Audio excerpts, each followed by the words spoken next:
The Poetry of Prophecy.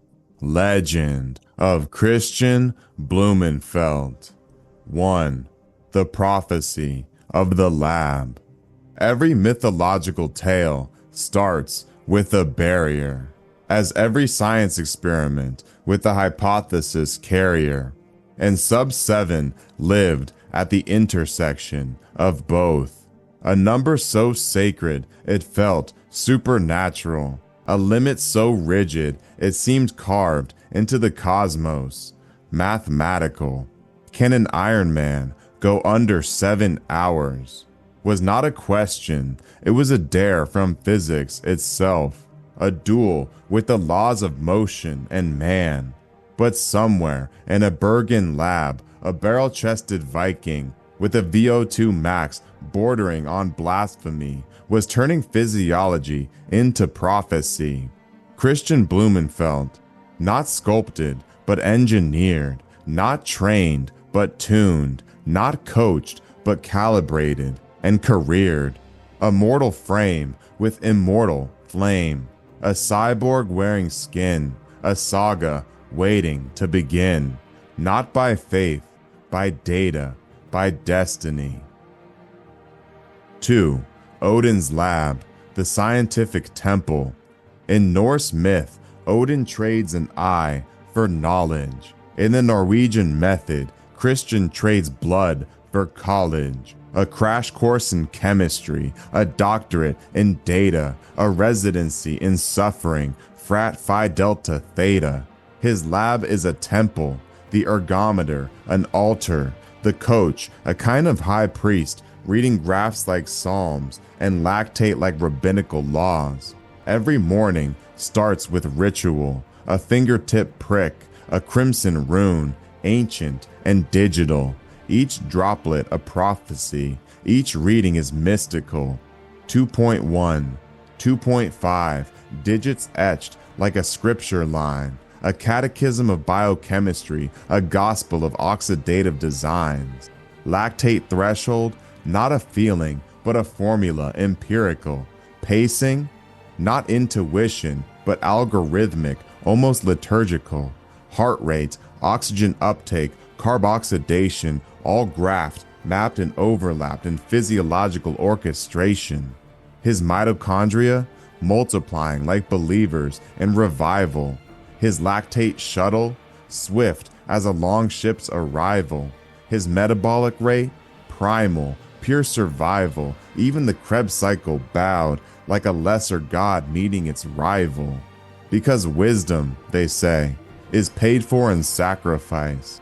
But in this temple, Kristian pays twice. Once in the lab where science sharpens the blade, and once on the course where prophecy gets made, not by faith, by data, by destiny. 3. The Serpent, the Swim. The tale begins in the dark coils of Jörmungandr, the world serpent of open water, where mortals falter and champions slaughter. Ironman intensity demands 2.4 miles of surgical precision, a swim not of panic, but of planned incision. Kristian's stroke rate? Locked. His sightline? Laser straight. His drag coefficient? Minimized like a math equation that no longer debates. His pacer angles like a hydrodynamic shield, deflecting chaos in the field, channeling currents so cleanly even the ocean had to yield.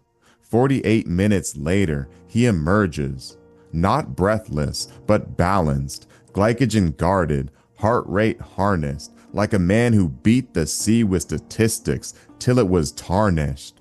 The serpent twists behind him, frustrated and stunned, realizing this Viking just turned the first leg of an apocalypse run. 4. Muspelheim, the bike of fire. The bike is Muspelheim, a realm of flame where watts decide who earns the name. Kristian's fire, a quiet furnace burning at 330 watts for hours. No hesitation, no oscillation, just meditative detonation. His pacing line's a flat EKG, no spikes, no crash, only precision as pavement becomes ash. Glucose oxidation operating at 90 grams per hour, exogenous carbs fed like ammunition to a biochemical tower that refuses to cower. Pacers form a tactical phalanx, aerodynamics optimized, their silhouettes align like sacred designs to shield the god of endurance as he fulfills prophetic signs. Crosswinds measured, rolling resistance reduced, drag minimized, to a variable so small it nearly apologized. 112 miles in 3 hours and 24 minutes, put that on the Guinness, as biology bows its head because even physics has its limits. He doesn't chase the sun, he drags it forward, oxen yoke, turning daylight into data with each relentless pedal stroke. Not by faith, by data, by destiny. 5. Sköll and Hati, the run. In Norse legend, wolves chase the sun. In SUB7, Kristian chases time. But the twist in this tale is sublime. He is not prey. He is the predator, not the chased, the pace setter. His running economy and O2 uptake per minute is near infinite, VO2 max conducting the course like an ancient Nordic instrument. Pacers rotate around him like electrons in a nucleus, ordered and synchronized, bound by laws of which Tesla was dubious. Cadence steady at 177, stride length mathematically exact, heart rate stable at threshold -5, nature bending to an Ironman who refused to subtract drive. Every kilometer split within seconds of the goal, a metronome with soul, a function in human form, a Viking with an algorithm for a spine and a pace line that feels divine. Sköll and Hati, those wolves of the sky, aren't chasing the sun, they're staring, open-jawed, as the Norwegian passes by. 2 hours and 30 minutes was all it took for his marathon distance in the record book. 6. Ragnarök, the final minute. But science ends where suffering begins. Pain spikes, vision narrows, the world dims as glycogen depletes from limbs. His chest heaves like a hurricane, his legs swing like the hammer Mjolnir. His will fractures foundations of the 7-hour wall like the tip of a spear. Odin faced Fenrir, Thor faced the Serpent, Kristian faces the clock. 7. The sun falls. 6 hours, 44 minutes, 25 seconds. The moment SUB7 died, the moment man outran myth, the moment science and saga shook hands and shared a breath. This was not a race. It was a peer-reviewed miracle, a metabolic uprising, a Norse prophecy crystallizing, data and discipline harmonizing, and a titanic barrier capsizing. Not a fluke, not luck, not a glitch in the sun, a promise fulfilled by one man's run, not by faith, by data, by destiny. 8. The new narrative.